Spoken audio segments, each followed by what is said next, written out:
はい、皆さんこんにちは、わくぼりです。今回は木彫りの下絵についてお話ししたいと思います。僕は以前挙げた木彫りの彫り方の動画の中で、木彫りの下絵っていうのは設計図のようなもの、とっても大事なので、絶対に描いてくださいというふうに話しました。木彫りの下絵っていうのは何かが彫りたいなと思った時に、まずは描いてみるもの。紙に描いたものっていうのは失敗してもすぐに描き直すことができるので、木で直接彫って失敗するっていうリスクを回避するためには絶対に必要なものだと思っています。何かが彫りたいなと思った時にまず描いてみて、そのイメージを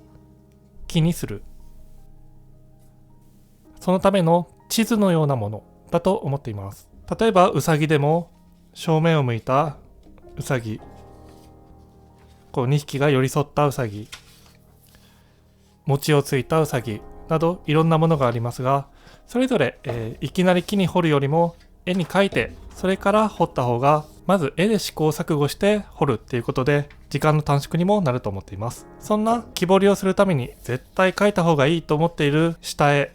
なんですが、時には下絵は参考程度にしないと失敗してしまうっていう時もあります。今回はその例を一つ紹介したいと思います。今彫っているものの下絵を紹介します。こちら、はい、ちょっと分かりにくいんですが、こちら、ムーミンの登場人物スナフキンになります。はい、本体はこういうので、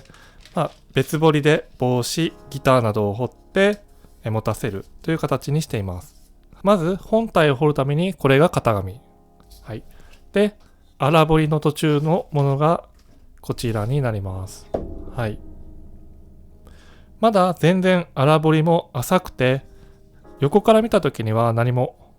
後ろの方は何も彫っていないような状態になっています。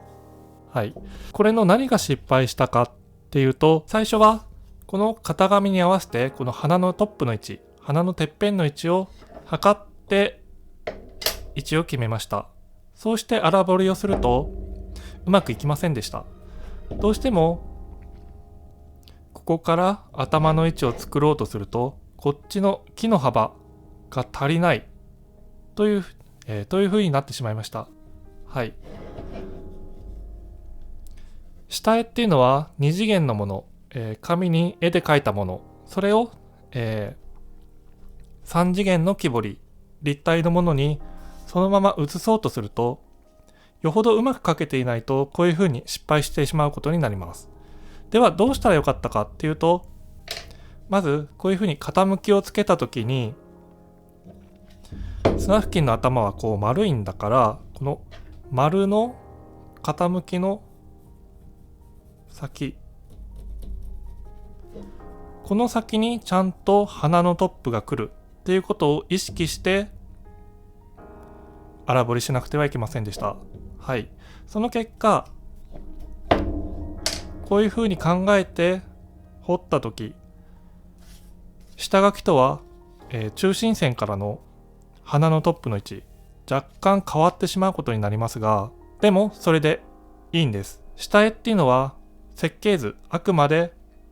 こういう風にしたいっていうイメージ図のものになります。なので荒彫りをしている時っていうのはこの型紙を参考にしながら、でも注目すべきはこの彫っているもの、この彫っているものを見ながら、考えていく。で全体のバランスを見ながら、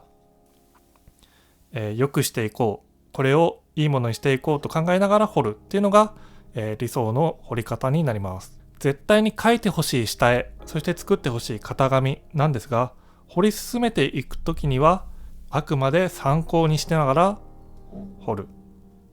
大事なのは彫っているものを見ながら彫るということが大事なんですね。はい、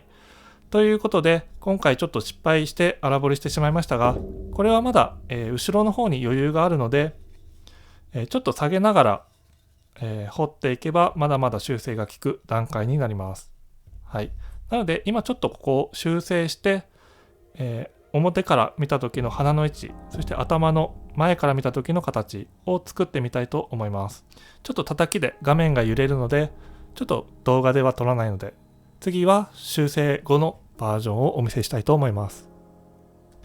はい、スナフキンの頭の、傾きを修正しました。修正前の段階ではこの元々の下絵の中心線だけを基準に、彫っていました。そのせいでこの頭の丸みを、出すにはここの幅が足りなくなってしまって、なんかおかしいな、彫れないなってなっていました。はい、それを、修正するときにこの丸の形の中で、中心線を描いて、それを基準に丸みを修正しました。その結果傾きが修正されて、この木の幅の中で頭の丸を作れるように、修正しました。下絵はとっても大事なんですが、粗彫りの段階など、木の形を出していく段階になったら、下絵は参考程度にして、この彫っているものの状態をちゃんと見ながら、それに合わせて彫っていくっていうことがすごい大事だっていうことが言いたかったです。ということで、